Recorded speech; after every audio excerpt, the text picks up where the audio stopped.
On the 6th of June of this year, over 30,000 people gathered here in Brisbane, Australia, in support of the Black Lives Matter movement, mainly to shed light on the issue of Aboriginal deaths in custody. There were also protests in other parts of Australia on the same day. Now, this happened during a global pandemic. So was this bad timing? In this video, I'm going to explain why these protests needed to happen when they did.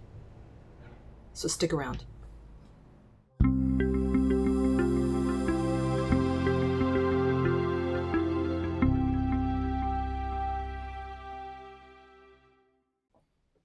Hi, I'm Leslie, and I am an American life coach based here in Brisbane, Australia. And I'm about to get real political. So if you're looking for some positive vibes only message, you are on the wrong channel because I don't promote fairy tales. Positivity is very important, but it can also be very damaging if you're using kind of toxic positivity as a mask to shield yourself from reality. The protest that took place on the 6th of June here in Brisbane was organized by a couple of different groups. I spoke at the event as a representative of African Americans, and there were other speakers representing the African community in Australia as well as other communities. Most of the speakers were members of Aboriginal families who had lost loved ones at the hands of police in Australia. The main organizers of the protest were an established group of activists called the Warriors of the Aboriginal Resistance, or WAR. So one thing you have to understand is that when people make reference to Black people in Australia, it often refers specifically to people of Aboriginal descent and not necessarily people from the African diaspora. Since 1991, which marked the end of the royal inquest into Aboriginal deaths in custody, there have been more than 434 deaths of Indigenous people at the hands of police, with 0 convictions of any officers involved. 0. Think about that. Since the protests on the 6th, more of these deaths have occurred. In the US, Black people have been lynched, literally hanged to death in the last week or two. There's been a lot of criticism going around about the timing of these protests, particularly in Australia.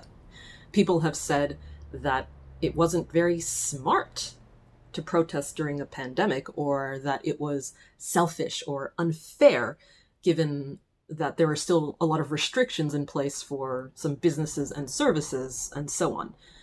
A lot of Aussies, including prominent politicians, have dismissed Black Lives Matter demonstrations as an attempt to adopt a uniquely American problem. A lot of these critics don't really seem to understand how activism works.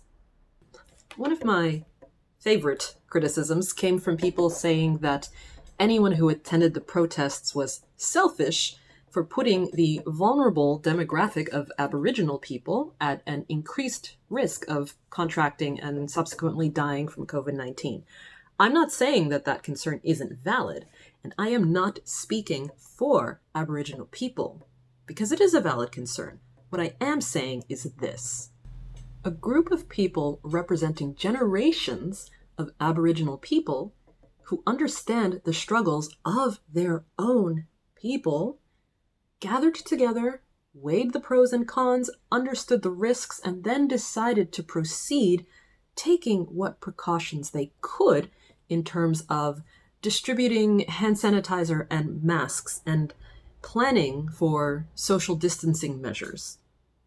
And sure, social distancing couldn't really happen once the crowd started growing beyond anyone's expectations.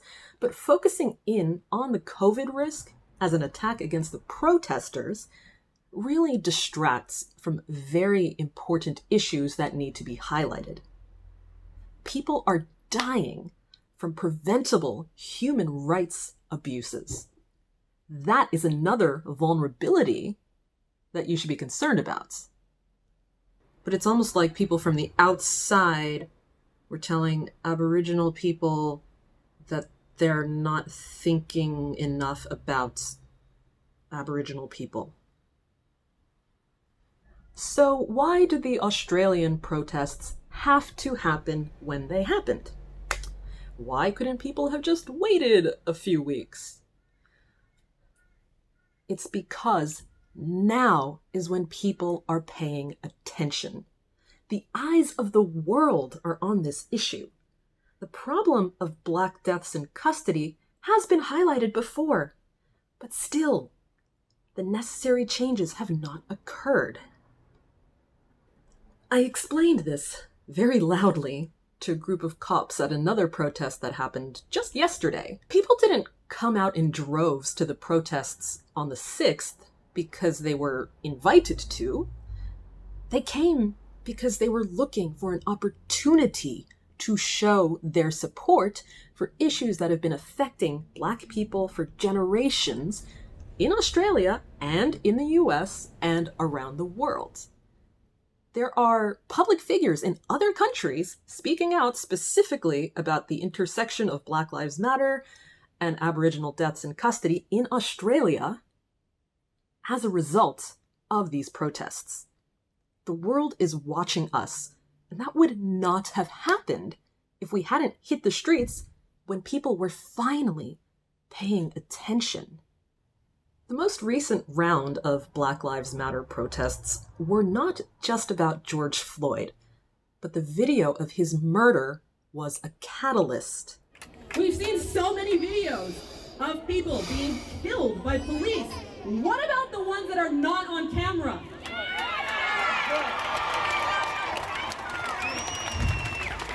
Everyday racism is something that needs to be called out by everyone.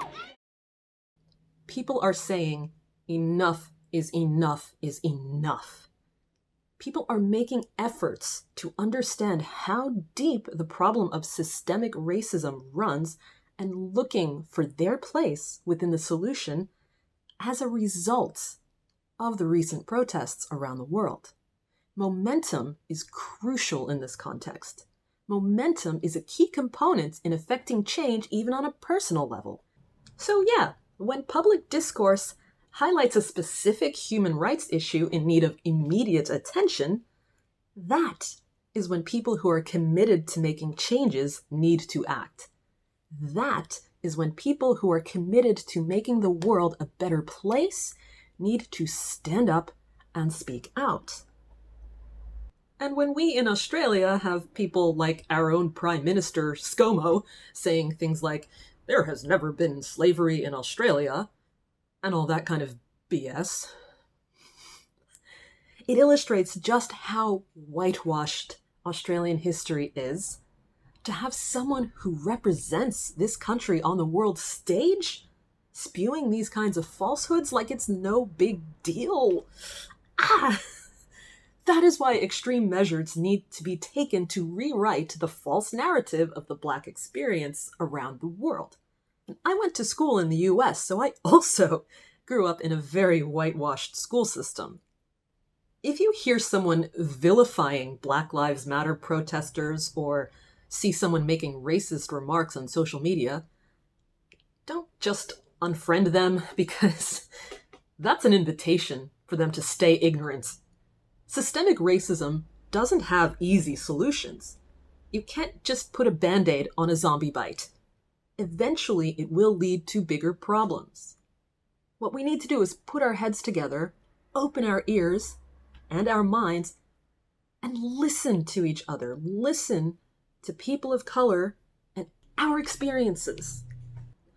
I want to know what you have to say about all of this, whether it's positive or negative. Leave me a comment, send me an email. If you need someone to coach you out of being racist, give me a call.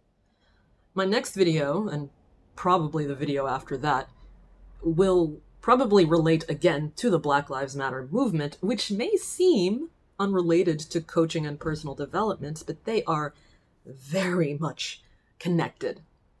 So if you really want to understand more about that, follow my stuff on social media, subscribe to my channel, get in touch with me because I'm quite open to talking about these things. All right, it's time to go live my life some more and engage in some more radical self-care exercises. I'll see you in the next video.